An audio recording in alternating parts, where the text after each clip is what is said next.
Hey everyone, सो आज का video एक एक्सपीरियंस वीडियो होने वाला है। मतलब मैं अपना एक एक्सपीरियंस आप लोगों के साथ शेयर करने वाली हूँ। सो ये जो वीडियो है ये है मेरी गॉल ब्लैडर स्टोन के बारे में। मतलब मुझे गॉल ब्लैडर स्टोन था और उससे मुझे क्या क्या प्रॉब्लम्स रही, मुझे गॉल ब्लैडर स्टोन कैसे हुई, कैसे मुझे पता चला। मतलब ऑल ओवर मैं अपना एक्सपीरियंस आप लोगों के साथ शेयर करने वाली हूँ। सो हो सकता है आप लोगों को वीडियो कुछ इंपॉर्टेंट ना लगे कि मतलब क्या है, लेकिन मेरा मन हुआ कि मैं बनाऊँ, शेयर करूँ, ताकि मेरे पास इतनी मेमोरी भी रहे। और हो सकता है कि मतलब किन्हीं लोगों को इससे हेल्प भी मिल सके जिन्हें गॉल ब्लैडर स्टोन है और मतलब वो चाहते हैं, मतलब सोचते होंगे, परेशान रहते होंगे क्या करें क्या ना करें। मतलब जो भी है, गॉल ब्लैडर स्टोन से रिलेटेड है ये मेरा वीडियो। सो अगर आप लोगों को इससे कोई हेल्प मिल पाएगी तो आप लोग देख लीजिएगा। तो चलो मैं वीडियो शुरू करती हूँ। सो मेरी जो गॉल ब्लैडर स्टोन जो मुझे पता चला था कब है, मतलब मुझे पता चला कि गॉल ब्लैडर स्टोन है मुझे। सो मेरे को बेबी हुआ था, बेबी बॉय। सो उसका हमने फंक्शन किया था। जैसे काफ़ी लोग जानते होंगे जिनको बेबी बॉय होता है, तो काफ़ी लोगों के यहाँ पे कुआं पूजन करके फंक्शन किया जाता है जो 1.25 महीने बाद होता है। तो ऐसे ही मेरा भी वो कुआं पूजन का फंक्शन था। तो उस दिन मुझे ऐसे ही मतलब पेन हुआ उससे एक रात पहले। जैसे नेक्स्ट डे जून में था मेरा फंक्शन, मई में मेरा बेटा हुआ था। तो मतलब जैसे नेक्स्ट डे फंक्शन है, रात को कुछ गेस्ट आ चुके थे, तो हम ऐसे ही बैठे हुए थे, बातें बातें कर रहे थे नेक्स्ट डे के बारे में ही। रात को मतलब छोटी मोटी तैयारी होती है, लाइक नेल पेंट वगैरह लगाना लड़कियों का, तो यही सब होता है, तो वही सब कर रहे थे। और हमने रात को हमें भूख लगी तो हमने बाहर से कुछ ऑर्डर करके खा लिया। तो यहाँ पे मैं अपनी खुद की गलती बताऊँगी, जो मुझे लगता है कि जब आप उस पीरियड में होते हो, मतलब जो एक होता है कि मतलब जिसे बोला जाता है आप उस टाइम जच्चा होते हो, जो किसी ने वर्ड सुना होगा। मतलब आपको आपकी पोस्टमार्टम जर्नी चल रही होती है, आप नॉर्मल वे में बताऊँ तो मतलब उस टाइम आपको ऐसा कुछ नहीं खाना चाहिए, आपको अपना बहुत ध्यान रखना चाहिए, बहुत केयर करनी चाहिए। तो हाँ, ये सच है। प्लीज़ अपना उस टाइम बहुत ध्यान रखो। पूरी लाइफ पड़ी है कुछ खाने पीने के लिए, जो भी मतलब करने के लिए, और बहुत ध्यान दो अपनी डाइट पे, अपनी हर चीज़ पे, अपनी रूटीन पे। मैं थोड़ी सी उस टाइम लापरवाह हुई थी, शायद उसी का मैंने जो ये मुझे लगता है कि हुआ। सो हमने बाहर से कुछ मंगा के खा लिया और मुझे इतनी गंदी वाली गैस बनी, इतनी गंदी वाली गैस बनी, मैं क्या ही बताऊँ। सो मुझे बहुत गंदा वाला पेन हुआ मॉर्निंग में, क्योंकि मैं रात को 3 साढ़े 3 हो रखे थे उस टाइम। हमने ऑर्डर किया था, हमने उस टाइम खाया। और जबकि मैं उस टाइम पोस्टमार्टम जर्नी में थी, मेरा छोटा सा बेबी था, उसको फीड भी करवाती थी। सो मैंने उस टाइम वो खा लिया बाहर से, जो भी हमने ऑर्डर किया, चिली पटैटो, नूडल्स, ये वो करके रोल, तो ये हमने खा लिया। नेक्स्ट डे मुझे पेन हुआ, बट बहुत अजीब सा पेन था वो, मतलब मैं बर्दाश्त ही नहीं कर पा रही थी, बहुत अजीब सा पेन था वो। तो जैसे ही वो पेन मुझे हुआ, मुझे लगा ऐसे ही गैस हो गई होगी, तो मैंने मतलब नींबू पानी पिया। कुछ देसी नुस्खे होते हैं, लाइक जीरा भून लो, उसमें काला नमक डाल लो, ये वो जो भी मुझे मतलब यूट्यूब पे मिले, मतलब बड़ों ने जो बताए हुए थे, मैंने वो सब किए। कि अजवाइन ले लो, उसके ऊपर गर्म पानी पी लो, ठीक हो जाएगा। मैंने सब किया, बट मुझे कोई रिलीफ नहीं मिला। फिर मुझे लगा गैस होती तो शायद ठीक हो जाती, बट ये तो कुछ अजीब ही पेन है जो मुझे यहाँ पे चेस्ट में बिल्कुल सुई चुभने जैसा बहुत अजीब सा पेन हो रहा था। वो मुझे मतलब आराम ही नहीं मिला। फिर मैंने जो सोडा आता है, काफ़ी लोग जानते होंगे, बिस्लेरी का सोडा जो पानी जैसा होता है, तो मैंने वो मंगाया और मैंने एक सांस में उसकी पूरी बॉटल ख़त्म की। तो तब जाके मुझे 3-4 डकारें आई, जिससे फिर मुझे रिलीफ़ मिला उस पेन में धीरे-धीरे। और फिर मैंने मेडिकल स्टोर से गैस से रिलेटेड जो भी मतलब दवाइयाँ आती है पूछ के कि ब्रेस्ट फीडिंग ऑन है, ऐसे-ऐसे है, तो जो आपको मतलब उनको लगा ठीक है, देने लायक है, जो आप ले सकते हो, वो मैंने दवाइयाँ ली। तब जाके मुझे थोड़ा ठीक फ़ील हुआ, वरना मुझे तो लगा था कि अरे मेरा तो फंक्शन है, सब ख़राब हो जाएगा। मैंने काफ़ी अच्छा, काफ़ी बड़ा फंक्शन रखा था। सो ऐसे-ऐसे हुआ। तो मतलब वो था मेरा फर्स्ट टाइम जो मुझे पेन हुआ। तो उस टाइम मुझे आराम मिल गया, ठीक हो गया। मुझे लगा गैस वाला पेन था, रात को उल्टा-सीधा खाया, तो हो गया होगा, चलो ठीक है, मैंने इग्नोर कर दिया। मैंने कोई ध्यान नहीं दिया उस टाइम। फिर फंक्शन हो गया, अच्छे से सब खत्म हो गया, कुछ नहीं, चलो सबको लगा गैस का पेन है, ठीक है, हो गया, 2 बार गैस बन जाती है। फिर 1 मंथ बाद मुझे फिर से वो पेन हुआ, फिर वही गंदा सा पेन। और वो ही रात को ऐसे ही इसी टाइम रात को, मतलब मुझे हमेशा रात को 12 के बाद 1, डेढ़, 2, ढाई, 3 इतने बजे ही मुझे वो पेन होता था। वो मुझे पेन हुआ फिर से मैंने यही सब किया कि अब इतनी रात को नहीं रखता है हर वक़्त घर में कोई मेडिसिन्स या कुछ भी ऐसा। फिर मैंने मतलब मुझे ना बहुत होता था, 15 दिन बाद, 20 दिन बाद, महीने बाद मुझे होता गया। ये 3-4 बार मुझे पेन हुआ। फिर हमें लगा कि मतलब ये क्यों हो रहा है बार-बार पेन, हमें मतलब कुछ दिखाना चाहिए। फिर हम डॉक्टर के पास गए। तो फिर हमने डॉक्टर से पूछा कि ऐसे-ऐसे पेन होता है। उन्होंने बोला कि मतलब मैं फर्स्ट टाइम गई थी गवर्नमेंट हॉस्पिटल में। ऐसे ही मुझे रात को पेन हुआ था ये, और मुझे सोडा भी पिया मैंने मतलब हर चीज़ ट्राई कर ली, जो भी रेमेडी आप कर सकते हो कि गैस के लिए, कि आपकी गैस ठीक हो जाए और आपको पेन में रिलीफ़ मिले, क्योंकि हम गैस वाला पेन ही सोचते थे। तो लेकिन नहीं, मुझे रिलीफ़ नहीं मिला बिल्कुल भी। तो हम रात को गवर्नमेंट हॉस्पिटल में गए, जहाँ पे मेरा बेबी हुआ था, उसी हॉस्पिटल में गए थे हम, कि वहाँ पे ही जाके बताते हैं ऐसे-ऐसे पेन हो रहा है। तो वहाँ पे हम गए, उन्होंने मुझे इंजेक्शन दे दिया। तो इंजेक्शन से मुझे रिलीफ़ मिल गया, मेडिसिन दे दी, मुझे रिलीफ़ मिल गया, हम घर पे आ गए, 1 आध घंटे में हम घर पे आ गए। फिर लेकिन मुझे फिर 15 या 20 डेज़ बाद फिर से यही पेन हुआ। फिर से रात के टाइम हम ऐसे ही, मेरे हस्बैंड कभी सोडा लाते थे रात को, कितनी रात को कहीं से ढूँढ-ढूँढ के कोई मेडिसिन देते थे, कुछ करते थे। कभी मायके में होती थी, वहाँ मुझे कभी भी हल्का-सा भी खा लेती थी, कुछ भी ऐसा उल्टा-सीधा खा लिया, लाइक फ्राई कुछ खा लिया, या थोड़ा-सा भी होता है ना टाइमिंग से ना खाओ, अब बिना टाइम, जो लेट टाइम होता है, लेट नाइट कुछ खा रहे हो, तो मुझे पेन होना ही होना था। मैं डर, फिर तो मुझे पता चल गया था कि हाँ, मैंने मतलब अब ये टाइम है, इस टाइम मैं खा रही हूँ, तो मुझे डेफ़िनिटली पेन होगा। मैंने थोड़ा-सा भी कुछ खाया, अब होती है क्रेविंग्स यार, आप कितना ही कंट्रोल करोगे, तो मैं हल्का-फुल्का खा लेती थी। तो उस टाइम मेरा बेबी भी 4 टू 5 मंथ का हो चुका था, तो मैंने कहा अब तो कोई प्रॉब्लम नहीं है, तो मैं खा लेती थी, बट मुझे पेन होता ही होता था फिर। तो फिर मैंने खाना भी बंद कर दिया, मैंने सब चीज़ें छोड़ना शुरू कर दिया। लेट नाइट नहीं खाती थी, बहुत लाइट फूड लेने लगी थी, डर डर के थोड़ा खाती थी। ऐसे भी मैंने शुरू किया था, मैंने ये सब करना शुरू कर दिया, बट नहीं, मुझे पेन फिर भी हो ही जाता था। मतलब इतना बढ़ गया कि मैं कभी, फिर तो मैंने गवर्नमेंट हॉस्पिटल गई, एक बार मेरी ईसीजी वगैरह की टेस्ट वगैरह किए, आपको क्यों हो रहा है, तो वो भी नॉर्मल आई, उसमें भी कुछ नहीं आया। फिर उन्होंने मुझे सजेशन दिया कि आप एक अल्ट्रासाउंड करा के आओ। तो अल्ट्रासाउंड फिर हम मतलब ऐसे ही फिर हमने इग्नोर सा किया। तो मैंने कहा चलो ठीक है, होता होगा यार, गैस वाला ही पेन है, गैस आई थी, मुझे भी गैस वाली प्रॉब्लम हो गई है, तो मैंने कहा हो जाएगा। तो फिर ऐसे ही मैं मेडिसिन रखने लगी, मेडिसिन ले लेती थी। और सोडा तो भी मेरा एक पार्टनर ही बन गया था।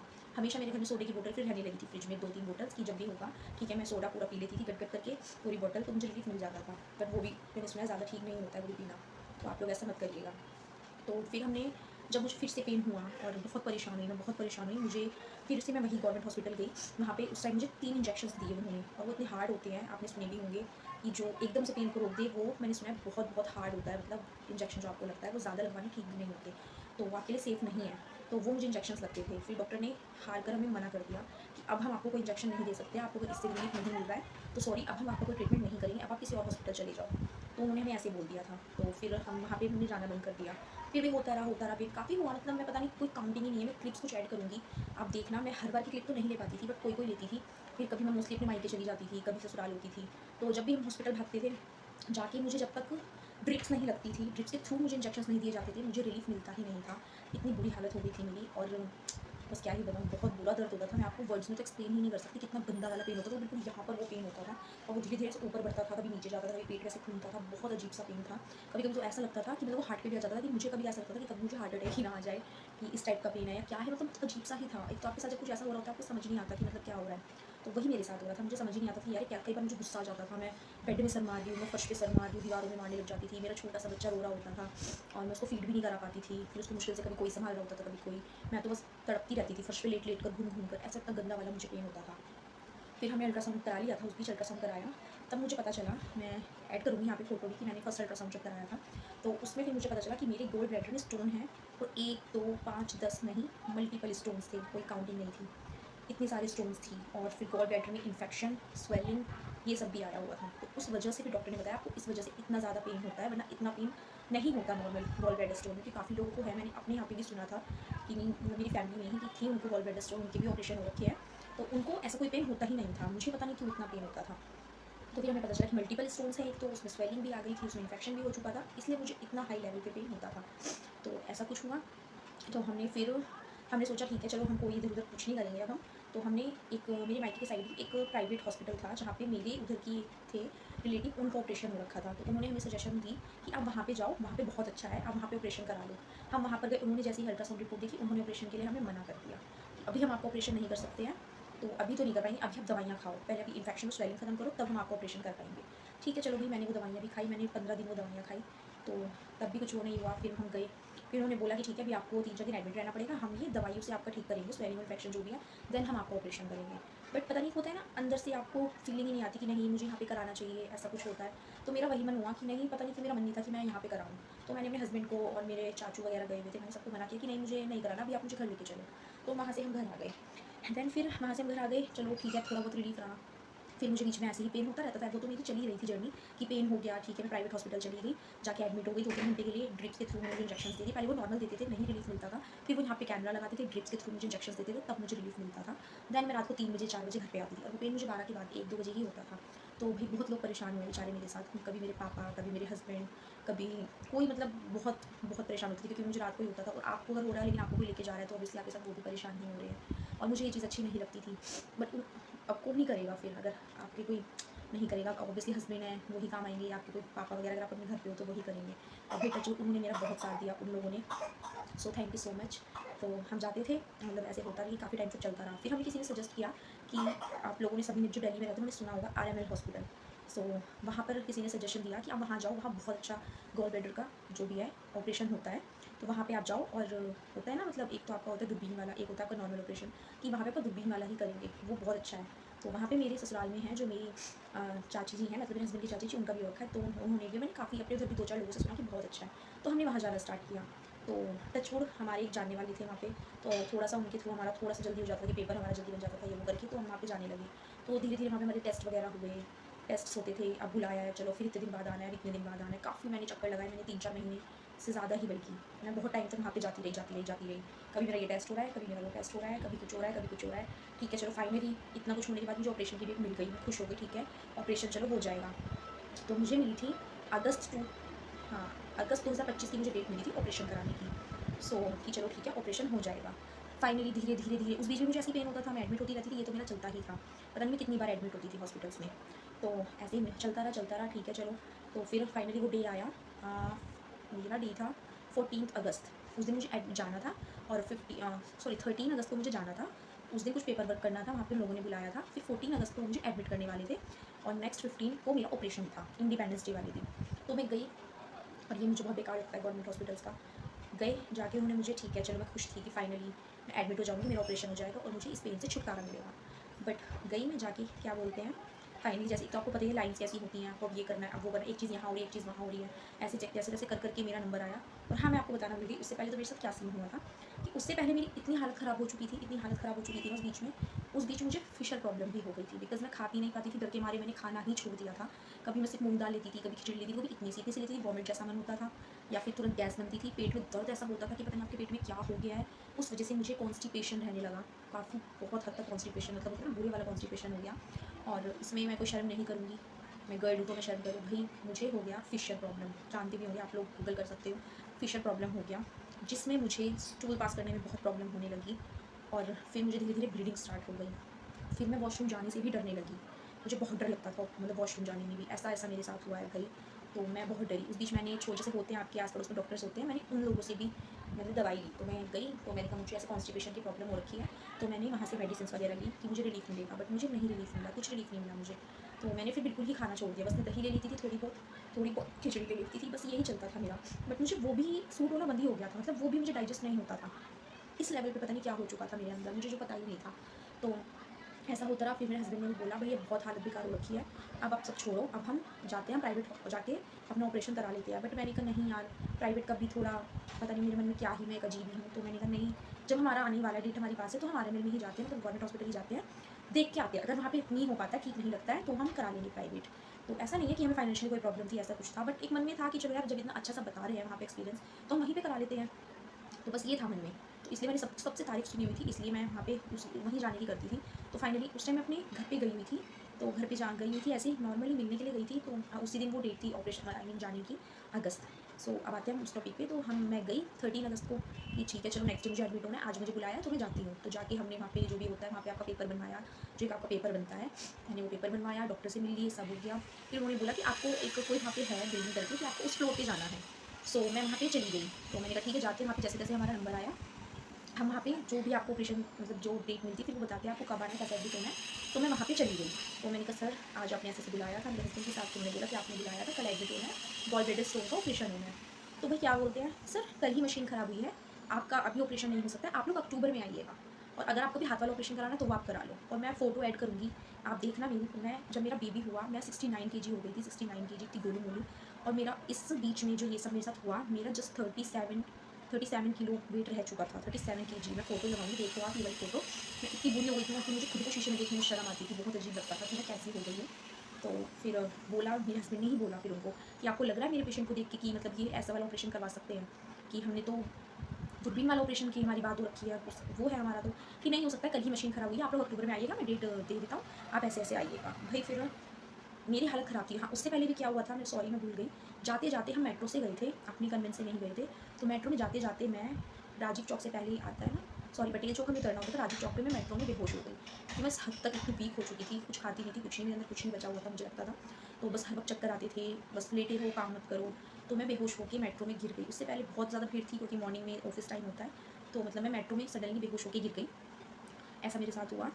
तो फिर हम गए, मेरे हस्बैंड भी बहुत घबरा गए। फिर हमें नेक्स्ट पे उतरना था, बट हम वहीं उतर गए मेट्रो से।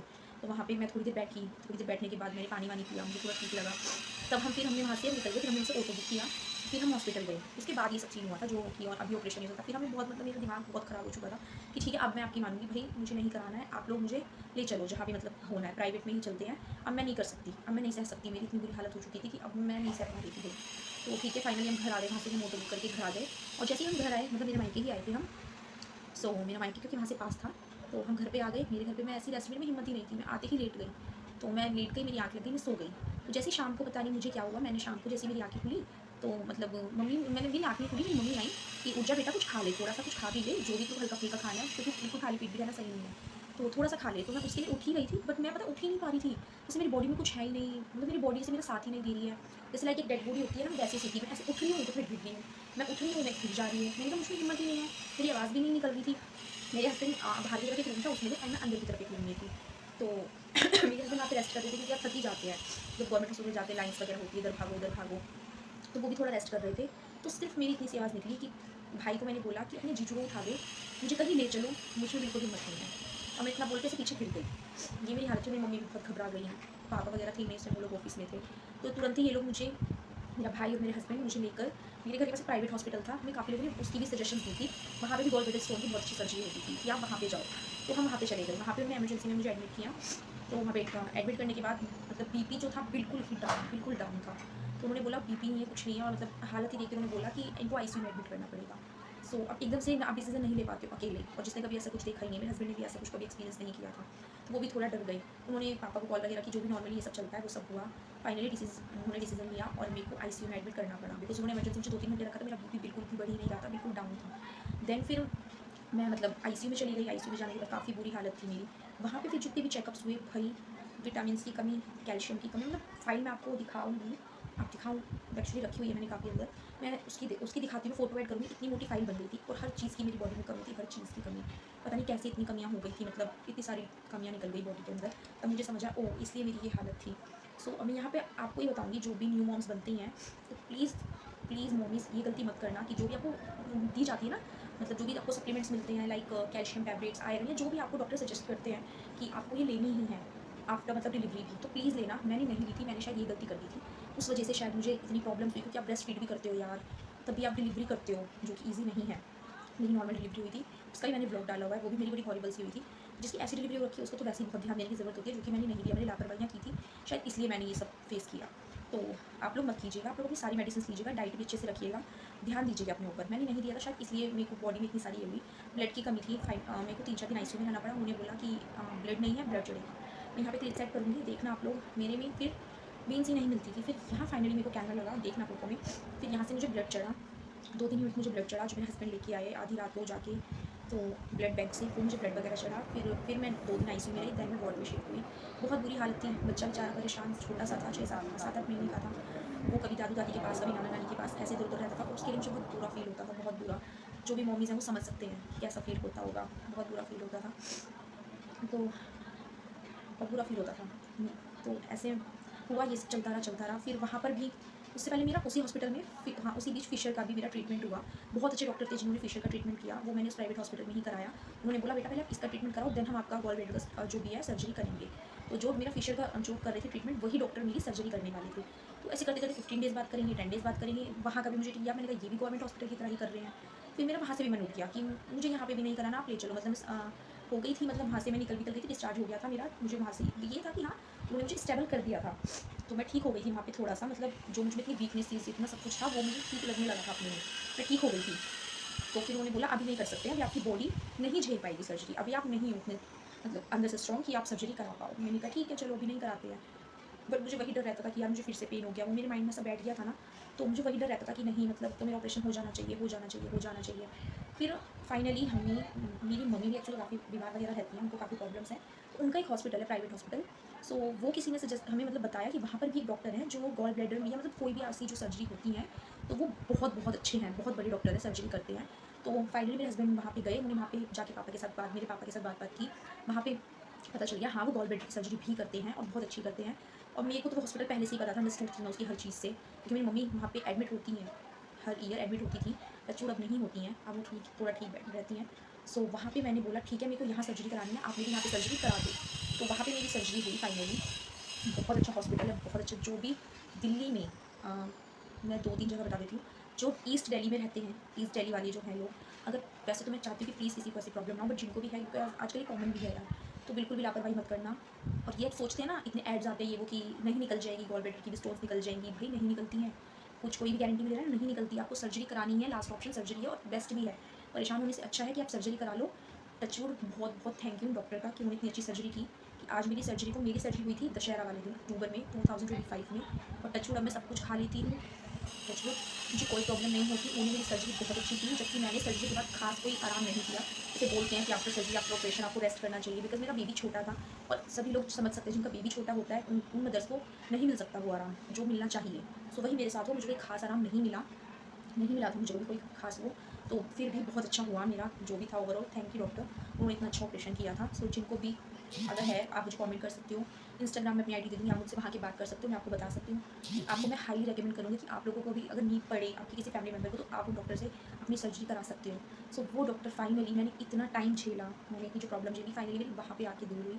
तो मेरा वहाँ पे अच्छे से ऑपरेशन हो चुका था। ये मेरी कुछ फ़ोटोज़ हैं आफ्टर सर्जरी। मैं वहाँ पे ब्लॉग नहीं बना पाई थी, मैंने सोचा था कि मैं बनाऊँगी, बट उस टाइम मेरी हालत ऐसी थी ना कि मैं बिल्कुल भी उस वाली मतलब सिचुएशन में नहीं थी कि मैं फ़ोन उठाऊँ, मैं ब्लॉग बनाऊँ या मैं किसी को बोलूँ, बिकॉज़ नहीं अच्छा लगता, मेरी हालत ही ऐसी थी। तो मैंने सोचा था मैं बाद में कभी बनाऊँगी, और मैं काफ़ी टाइम से सोच रही थी मैं ब्लॉग बनाऊँ, अपने एक्सपीरियंस शेयर करूँ, बट मैं नहीं कर पा रही थी। बट फाइनली पता नहीं क्यों आज मुझे लगा मुझे शेयर करना चाहिए, सो मैंने आप लोगों के साथ शेयर किया। सो यस, यही था बस। बाकी मैं बीच बीच में आपको देख सकते हो, मैं फ़ोटोज़ वगैरह वीडियोज़ वगैरह ऐड करूँगी। पेन के बीच में जो मैं एडमिट हुई थी वो भी, एंड आफ्टर सर्जरी की भी सब कुछ मैं शेयर करूँगी। तो बस मेरा सबसे यही कहना है कि प्लीज़ ध्यान रखो अपना, बिल्कुल भी लापरवाही मत करो। अगर आप न्यू मॉम बन रहे हो तो अपने सप्लीमेंट्स, अपनी सारी मेडिसिन टाइम से लो। बिल्कुल भी ये बस सोचो अरे नहीं कुछ नहीं होता, छोटे मोटे सप्लीमेंट्स है, क्या होगा कैल्शियम लेने से, नहीं हम नहीं लेंगे, नहीं भाई लो। डॉक्टर जो भी बोलते हैं वो आपके भले के लिए बोलते हैं, कोई इसमें वो नहीं है। और मानते न्यू मॉम बने हो, आपको रात को जागना भी होता है, आपको सब कुछ करना है, फीड भी कराना है, बेबी पे सारा ध्यान चला जाता है। बट मॉमीज़ आप खुद पे भी ध्यान देना हो, क्योंकि अपना ध्यान खुद ही रख सकते हैं, कोई नहीं रखता। मैं भी खुद ही रखती थी अपना ध्यान, कोई नहीं आता किसी का ध्यान रखने, आपको खुद ही रखना है, क्योंकि यार हमारी बॉडी है, हम ही ध्यान रख सकते हैं, कोई आपको बता ही सकता है, बोल ही सकता है, करना तो आपको ही पड़ेगा। तो वही है कि आपको अपना प्लीज़ ध्यान रखना सब कुछ। और बस यही था मेरी इस मतलब ब्लॉग में। आई होप आपको इससे कुछ हेल्प मिली। तो सो बाय बाय, मिलते हैं किसी नेक्स्ट ब्लॉग में।